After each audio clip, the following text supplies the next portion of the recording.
know, it's funny how things change. You know, really, I mean, there are things you saw back then so influenced by the way the world is. And so seeing this is so, it's really, we search for the head. You know, you look for the head. If you got a head, the right head, you will be there. You know, it captures the spirit if you have the right makeup sometimes. And working from the outside in, as they call it. But it was a lot of fun. And working with Warren Beatty, let me tell you, Warren is something else, I'm telling you. He is everything. He is, I mean, look at what he did. And he is a great director.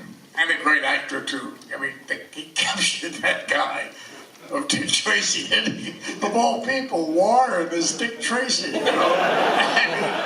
It really is. He had somewhere to go.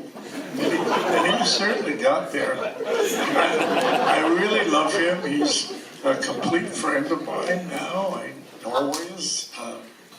And he helps so much just with actors, and he helps so much with me. You know, a lot of actors who direct, and we lost our beloved Robert Redford recently, and the directing of actors and actors who direct is so they understand what we do. So.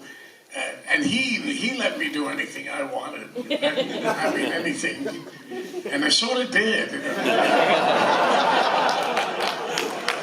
I think I wanted to have a bigger head, believe it or not.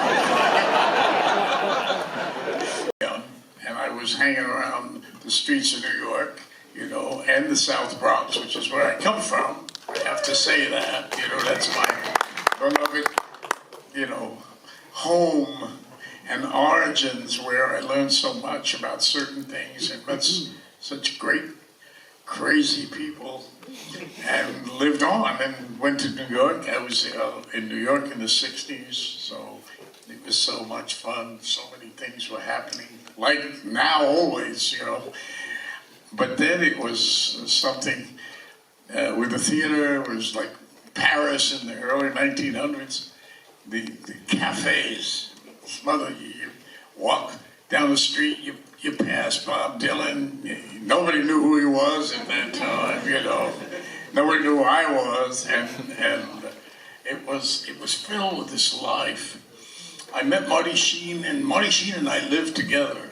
I don't know why I think of Bob Dylan, but because I lived in the Village, Greenwich Village in Manhattan at a particular time of life, and a lot was happening. I don't know why I'm talking about that. But it's an amazing job they did at all the acting. But it was great. I wanted to see that. I'll go home and take a look at it one day. But it just plays well and different than I had thought about. When I was on my way here, I wondered if you would like it, and you seem to go with it, and the spirit of it, I really enjoyed it. Shout out to Warren. Did Disney do this film? Yeah, Disney did it.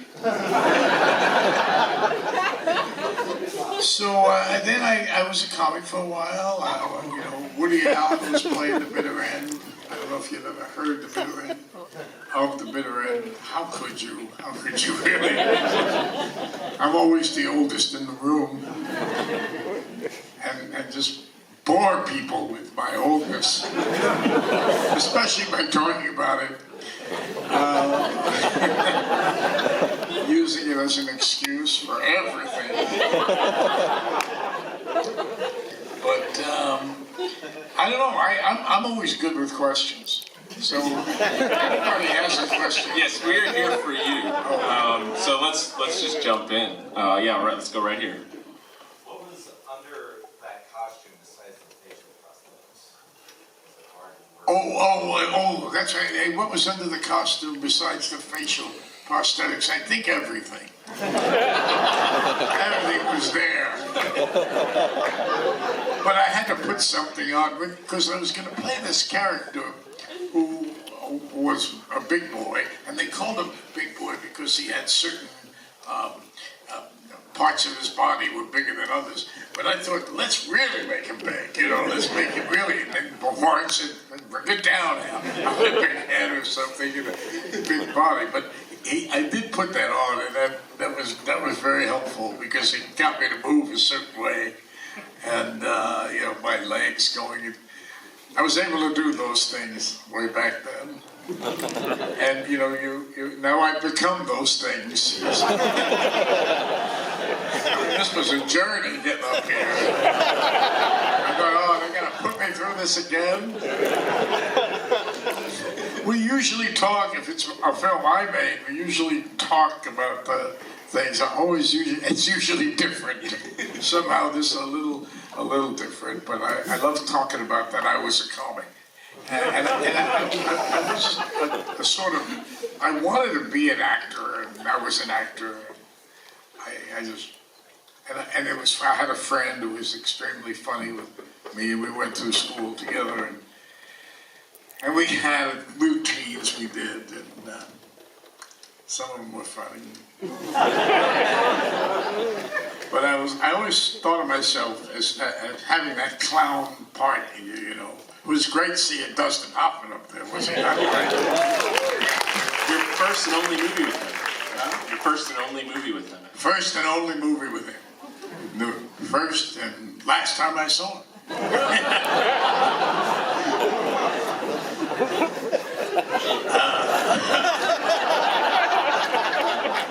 But I see some of the others. But I don't know who they are because they all have big fat faces. I couldn't recognize them.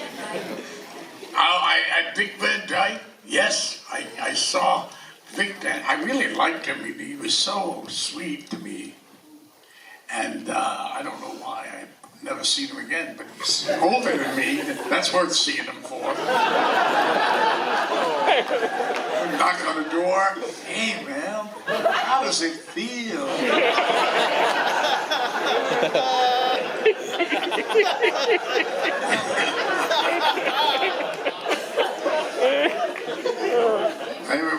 Huh?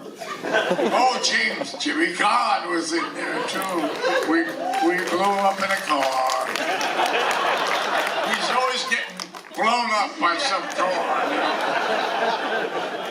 I loved him too. God bless him. Who? Charles Durning. Oh, Charlie Durning. Oh, man. I see all these people I knew so well. I grew up with them. Charlie Durning. I was in films with them. Was Broderick Crawford in there? Not Broderick Crawford. Broderick. James Broderick. He was in Dog Day. He played the FBI guy. I don't know if he was in there, but you said he was in the film. You got it mixed. Well, in this film, a lot of mix-ups are. You can't tell who's what. I sort of liked the way I looked.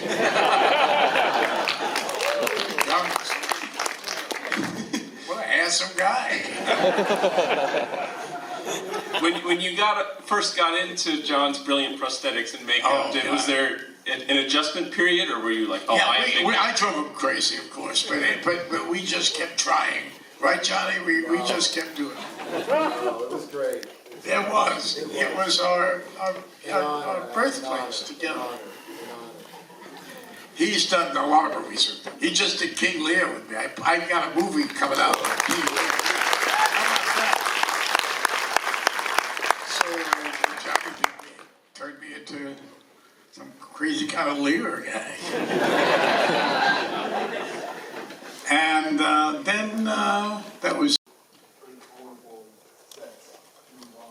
Yeah. Question about the sets and being in this very elaborate, colorful world. Oh God, yes. I mean, you felt like you were in old Hollywood in this. And I watching it too, I felt a little of old Hollywood. Although I wasn't in old Hollywood.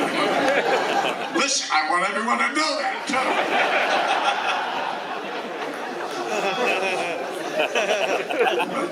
I just say, see what happens when you let me go do what I want, right there, something. That comes out. But I loved it. I loved the set. I loved all. I also have a movie which is finding its way around and will be coming out eventually, called Billy Knight, and it's about a young guy who loses his dad and his mother, and how he falls in love with old Hollywood, and how it drives him and makes him a little nuts, and he keeps going around exploring it and fantasizing about it, and he fantasizes of all people me, naturally.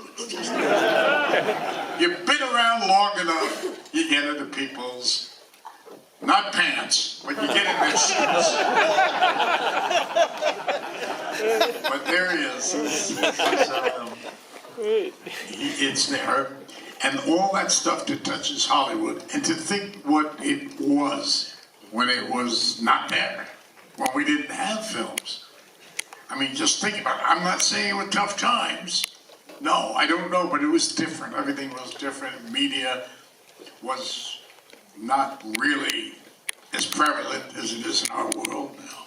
But this thing started, and how people in the silent films and the discovery of film, they have it in that movie, a wonderful movie that's in the film with Laurence Olivier plays a cop on the beat in London, and Lumiere discovers film in this film. The first motion picture, the movement of people, and even the policeman is just sitting there, and he's so scared seeing people that move on screen. It's a beautiful section in the film, but a lot of people would go and run out, and they would scream on the streets, like when they invented the automobile. I don't know why I know all these old things. I can appreciate it. And so seeing the old pictures, Charlie Chaplin, and Buster Keaton, and all the greats of the old days, God loved them, and the whole movement of film, which was so amazing, so unusual. You want to get up? No, because once I start, remember I am old and I will not be stopped. We're not going anywhere.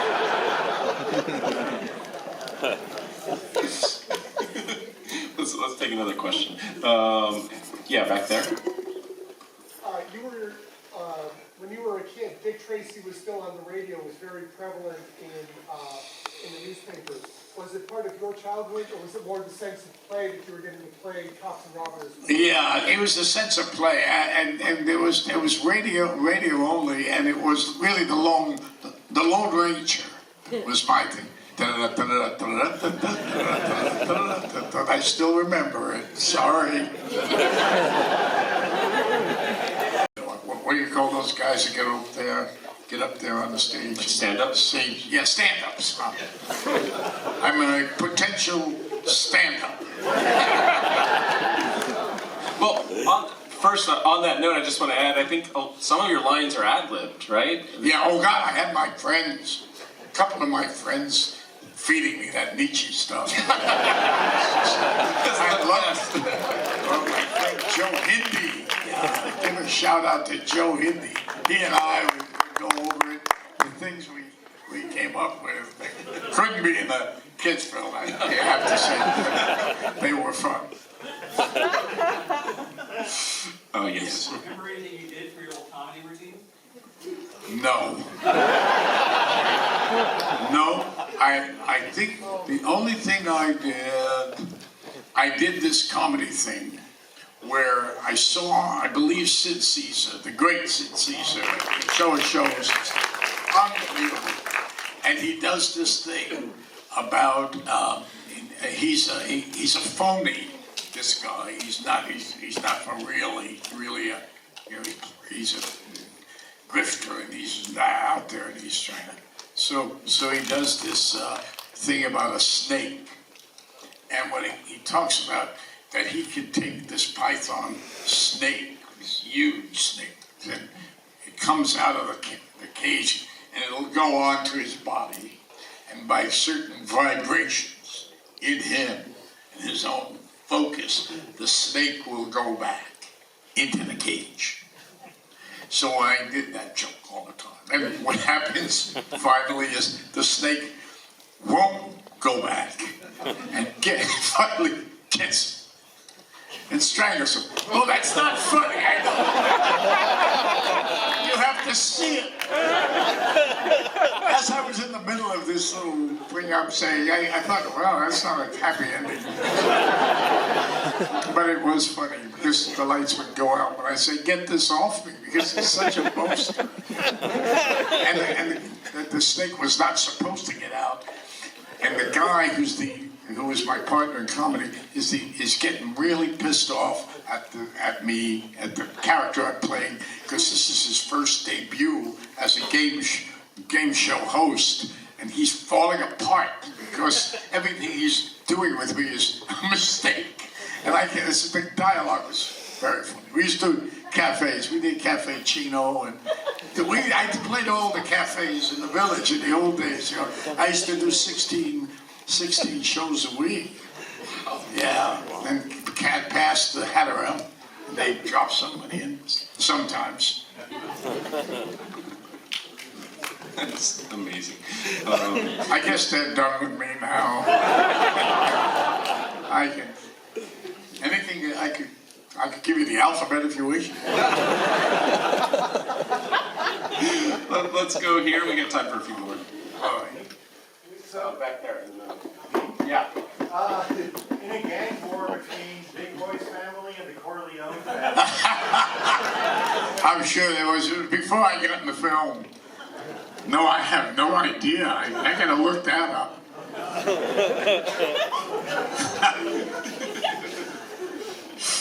I see you waiting there. Yeah. So Beatty as a director was known as a perfectionist. Oh yeah. Multiple takes. Yeah, he would do, but you know, somehow he didn't do that as much here because there's such freedom and so different. You know, whatever his reputation was, he didn't do it. Maybe he didn't feel he had to. I don't know. If I wanted one again, he'd just say, "Oh, go ahead, go ahead, have one." I said, "Yeah, I'll give you a free one." That's what I always say. Okay, sure. So I always associate you with more serious, sophisticated characters. Yeah. What's harder to play, like more characters like this or serious roles? What's harder to play, characters like this or more serious? Well, one picture it's serious ones, and the next picture you say, "No, I like the comedy ones." So you go back and forth. At least I do, because I was brought up in both lanes, and but you know, it's got to be tough when you're up there as a comic and you don't get the laugh you needed or the support you needed. So I guess that must be tough, really. I think that is really some sort of bogus answer. But it's a good question.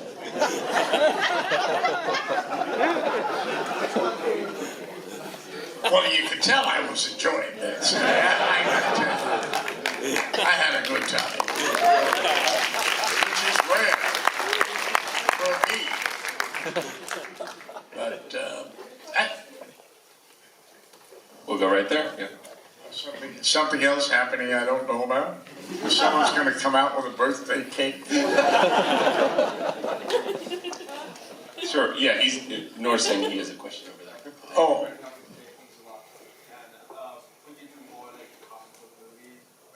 Well, yeah, I would. I used to have the kind of body that could contort and do all sorts of things. I used to show off a lot with it, you know, to girls, of course. But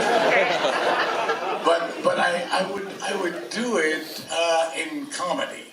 I liked physical comedy, but I also like stuff that's unusual. Great witty things to say. I like the only thing I liked about myself, really, to be honest with you, in this film, is when I said to the girl, tied up. Can't you see I love you? That even gets me. How audacious. How strange. Saying that for the first time in his life.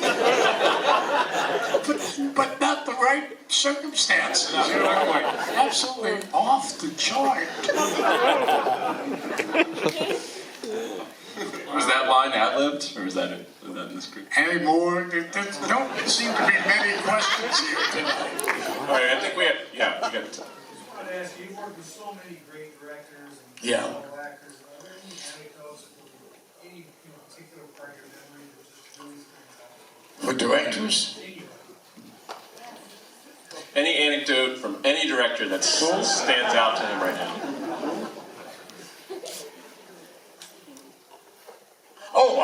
Well, yeah, the one story, I'm sure a lot of people here know it, but the one story was in Dog Day Afternoon, which is, as I was going out to talk to the people on the street, the guy, the AD, name was Bert Harris, a great AD, great, he worked with Sidney Lumet all the time, all his films, and as I was going outside, I had my little white handkerchief, and he just grabbed me and he said, Al, he said, come here. He said, when you go out there, say Attica. I said, what? He said, say Attica. Attica. Because at the time, there was a big parade in the prisons in Attica, and it was terrible, and they killed people. It was in the news. It was hot. So I just went out there. When I found the moment there, I just said, when I was dealing with the cops who was trying, and I said, yeah, you want to kill me, right? Hey, remember Attica? Attica! And then the crowd, like hundreds of extras there, just started screaming.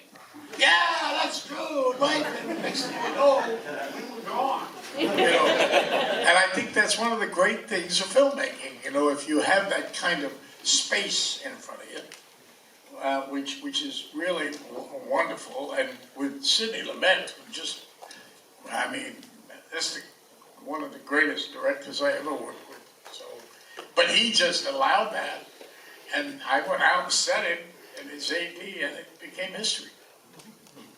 You can do things in film, you know, you can do them on stage too. I mean, of course. Somebody told me recently, doing Shakespeare, because I've done a Shakespeare. I do Shakespeare a lot. I do it. And I love Shakespeare, so I do it. You know, it's the way it is. And George C. Scott. Does anybody remember George C. Scott? My God, he took it over, man. He was everything. He was everything. But he was in Central Park with the great Joe Papp's open theater, free theater of Shakespeare's, which goes on today. And I even did something in there. I did what he did. He was doing The Merchant of Venice, Shakespeare's play. I did it on Broadway, and there was a movie of it about 25 years ago. Yeah.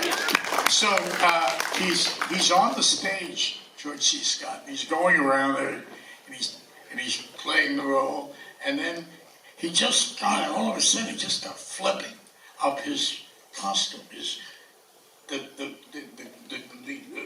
clothes he was wearing, capes he was with, and he just started going frown, frown, frown, frown, frown at the audience, frown, frown, frown, frown. And I thought that was amazing. What acting! So I knew somebody in the show. So I went up to him. I said, "Hey man, come here. What was he doing with those robes? My God, why did he do that?" And the guy said, "Well, you know, he said that when the audience is starting to sleep, he wakes them the fuck up."